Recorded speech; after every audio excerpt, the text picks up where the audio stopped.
Hello guys, आपका मधुर Gupta channel पे एक बार फिर से स्वागत है। जेईई मेन की क्वेश्चन की सीरीज हमारी चल रही है। एक्टिवेशन एनर्जी का बहुत प्यारा क्वेश्चन, एक क्या 3 से 4 क्या 5 से 6 क्वेश्चन 2025 में ही एक्टिवेशन एनर्जी के बेस पे पूछे गए हैं, क्योंकि शिफ्ट बढ़ गई ना बच्चा। टोटल 25 क्वेश्चन पूछे गए थे 8 शिफ्ट में।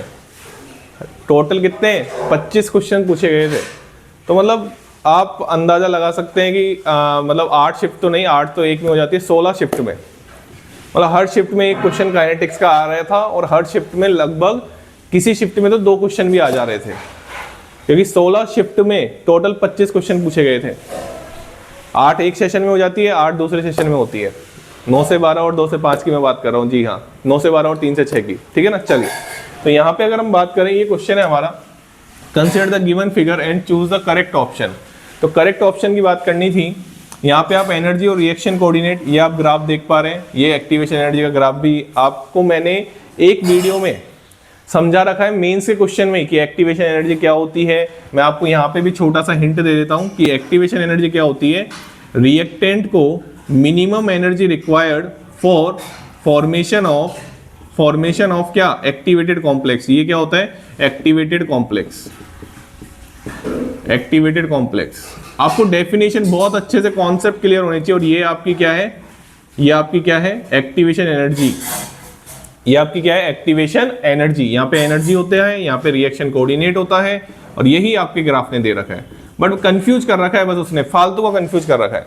अगर आप ध्यान से देखें तो मैं 2 ऑप्शन तो ऐसे ही काट सकता हूं, बताऊं कैसे। यहाँ पे आप एनर्जी ऑफ प्रोडक्ट देखें, ज्यादा आ रही है किससे, रिएक्टेंट से। यहाँ पे लिख दूं मैं, एनर्जी ऑफ प्रोडक्ट ज्यादा आ रही है किससे, रिएक्टेंट से। और आपको पता है अगर एनर्जी ज्यादा होती है, तो अगर एनर्जी ज्यादा होती है किसी सब्सटेंस की, तो भैया वो लेस स्टेबल होता है। तो आप यहाँ पे ये आराम से लिख सकते हैं, हर बच्चा लिख सकता था कि EP is less stable, EP is less stable. EP की जगह क्या, ईपी क्यों लिख रहे हैं, product is less stable then reactant. ये तो देखते ही आ जाना चाहिए था बच्चों का कि सर ईपी ज्यादा है किससे, ईआर से। थर्मोडायनेमिक्स में ही पढ़ लेते हैं ये तो, कि ईपी एनर्जी ऑफ प्रोडक्ट ज्यादा है किससे, एनर्जी ऑफ रिएक्टेंट। कॉन्सेप्ट ही सिखा रहा हूं, सॉल्यूशन नहीं बता रहा हूं, ध्यान से सुन लेना। यहाँ पे मैंने एक और वीडियो में इसको अच्छे से एक्सप्लेन कर रखा है। इसका डेल्टा एच पॉजिटिव आएगा, एंडोथर्मिक रिएक्शन होगी अगर आप इसका डेल्टा एच निकालते हैं तो, ईए फॉरवर्ड माइनस ईए बैकवर्ड से, ठीक है। और यहाँ पे प्रोडक्ट की एनर्जी ज्यादा है किससे, रिएक्टेंट से। तो ये प्रोडक्ट कम, हमने केमिकल बॉन्डिंग में ही पढ़ लेते हैं यार, कि जिसकी एनर्जी ज्यादा होती है वो कम स्टेबल होता है। तो एनर्जी ज्यादा कम स्टेबल, क्लियर। तो यहाँ पे देखो, प्रोडक्ट इज मोर स्टेबल, काटो इसको। और बताओ कहाँ है, प्रोडक्ट इज मोर स्टेबल, इसको भी काटो। 2 ऑप्शन काट दिए। एक कॉन्सेप्ट से हमने 2 ऑप्शन काट दिए। अब दूसरे कॉन्सेप्ट की तरफ बढ़ते हैं। जैसा कि मैंने बोला, ये आपका रिएक्टेंट होता है, ये आपका प्रोडक्ट होता है, और ये आपकी क्या होती है, एक्टिवेशन एनर्जी। तो देखो उसने है ना, घबराने के लिए आपको देखो, यहां से देखो, ये फॉरवर्ड डायरेक्शन है, ये वाली डायरेक्शन, अरे ये फॉरवर्ड है ना, तो आपकी जो एक्टिवेशन एनर्जी होगी वो तो यहां से देखी जाएगी ना, कि यहां से देखोगे। कर दिया ना उसने कंफ्यूज। एक्टिवेशन एनर्जी हम यहां से देखेंगे, ये होगी एक्टिवेशन एनर्जी, ये वाली फॉरवर्ड डायरेक्शन की। ये वाली जो एक्टिवेशन एनर्जी होगी वो होगी फॉरवर्ड डायरेक्शन की, सुन लो अच्छे से। और ये वाली जो एक्टिवेशन एनर्जी होगी वो कौन सी होगी, बैकवर्ड डायरेक्शन की। कौन सा डायरेक्शन की होगी, बैकवर्ड डायरेक्शन की।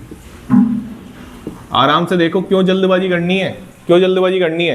तो ईए फॉरवर्ड क्या होगा, आराम से आपको दिख रहा है यहाँ पे, ईए फॉरवर्ड होगा E1 plus E2, E1 plus E2। आराम से देखो, क्योंकि ये E2 ये E1 टोटल एनर्जी देखनी थी।